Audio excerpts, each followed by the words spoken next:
জামাই ষষ্ঠী মানেই তো একটা স্পেশাল দিন, কিন্তু জামাই ষষ্ঠীর দিনটা যে আমার জন্য এত বেশি স্পেশাল হয়ে যাবে, এত বেশি সারপ্রাইজ পাবো আমি কিন্তু কখনোই ভাবতে পারিনি।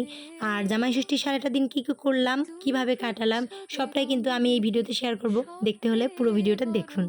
সো হ্যালো এভরিওয়ান, নমস্কার সবাইকে। কেমন আছেন সবাই? আমি তো ভালোই আছি। জামাই ষষ্ঠীর সকালবেলায় আমরা সবাই মিলে চলে যাচ্ছি পুকুরে পাখা ধুতে। মানে এই দিন হচ্ছে আমরা সবাই মিলেই একসাথে এই পূজার এই রিচুয়ালগুলো সম্পন্ন করি।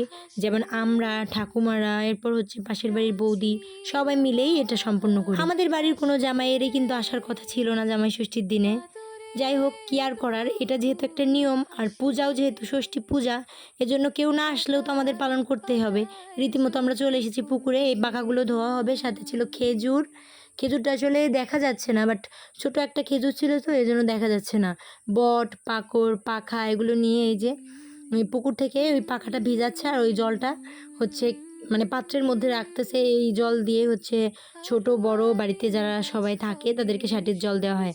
অ্যান্ড ফাইনালি আমিও স্নান করে নিয়ে উঠে গিয়েছি। অ্যান্ড ঠাকুমার পাখাটা আমি আর কি উঠিয়ে নিয়ে আসছিলাম, যেহেতু ঠাকুমার উঠে আসতে কষ্ট হয়। আসার পরেই আমরা যে কি পরিমাণ তাড়াহুড়ো করে পূজাটা শেষ করেছি মানে বলার মতো না।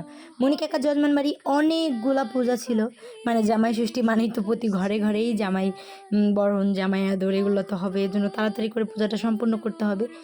একদম আমি, মা, ঠাকুমা এবং ওই বৌদি সবাই ছিল, সবাই মিলে একসাথে পূজার কাজে লেগে পড়েছি। ওভাবেই তাড়াহুড়ো করে পূজাটা শেষ করা হলো। এই তো আমি চলে গেছি রান্নাঘরে, যেহেতু জামাই ষষ্ঠী মানে স্পেশাল খাবার দাবার। আমি বলতেছিলাম বাবাকে কেউ আসুক বা না আসুক, আমি কিন্তু স্পেশাল খাবার দাবার খাবই, কারণ জামাই ষষ্ঠীতে কিন্তু আমরা হুবহু ফেসবুক স্ক্রল করলেই দেখতে পাচ্ছি ভালো ভালো খাবার। জামাই না আসুক, আমরা তো খেতে পারি। যাই হোক, রান্নাবান্না করতে চলে এসেছি। চলো দেখি কি রান্না করি।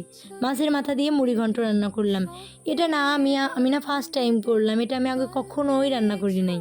অ্যান্ড এখন রান্না করে নেব বড় সিলভার কার্প মাছ। মানে রুই, কাতলা এগুলো তো সবসময় থাকেই, বাট এইটা না একদম টেস্টি একটা মাছ, আর আমার ভীষণ ভীষণ প্রিয়, তাই রান্না করেছিলাম। অ্যান্ড কই মাছ রান্না করেছিলাম।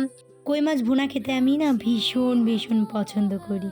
কই মাছের ভুনা থাকলে বেশ ভালো লাগে, আর এজন্য আর কি কই মাছটা পেঁয়াজ রসুন দিয়ে একটু ভুনা টাইপের করে নিয়েছি। দেখো একদম কোনো ঝোল নেই এর গায়ে, ভুনা। অ্যান্ড ফাইনালি আমি তো খুব সব জামাইদেরকে কল দিলাম যে তোমরা আসো প্লিজ, আমার খুব ইচ্ছা করছে, বাট কেউ তো আসবে না বললো। অ্যান্ড যা হোক, দাদা আমাকে একটু আশ্বস্ত করেছিল যে আমি যাব। অ্যান্ড আমি দাদার জন্যই প্লেটগুলো সব সাজিয়ে রেখেছিলাম। বাট যখন আমি রাস্তায় টর্চ লাইটটা জ্বলতে দেখি, মানে ফোনের ফ্ল্যাশ লাইট দিয়ে কেউ আসছিল দেখি, আমি ভেবেছিলাম দাদা আসছে। আমি তো রীতিমতো খুশি খুশি মন নিয়ে গিয়েছিলাম দরজা খুলতে, অ্যান্ড গিয়েই দেখি জামাইবাবু। মানে আমি না টোটাল শকড মতো হয়ে গেছি, কি কাকে দেখছি। কারণ আমি দুপুরে যখন জামাইবাবুকে কল দিয়েছিলাম তখন জামাইবাবু দেখলাম বাসায় শুয়ে আছে। তো এইটুকু সময়ের ভিতরে যে কিভাবে আসলো, কি করলো আমি নিজেও জানি না। যাই হোক, আমি যে কি ভীষণ খুশি হয়েছে এটা আমি আসলে বলেই বোঝাতে পারবো না।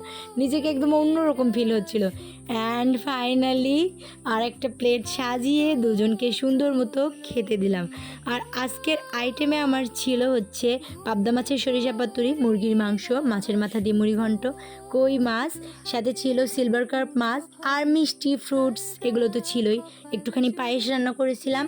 অ্যান্ড আমি ভেবেছিলাম নিজে হাতে মিষ্টি বানাবো, বাট মিষ্টিটা বানানোর আর টাইম পাই নাই, এজন্য আর কি যা মিষ্টি ছিল ঘরে এটা দিয়ে কাজ চালিয়ে দিয়েছি। কেমন লাগলো আমার জামাই ষষ্ঠীর পুরো ভিডিওটা অবশ্যই কিন্তু জানাবেন। ধন্যবাদ সবাইকে।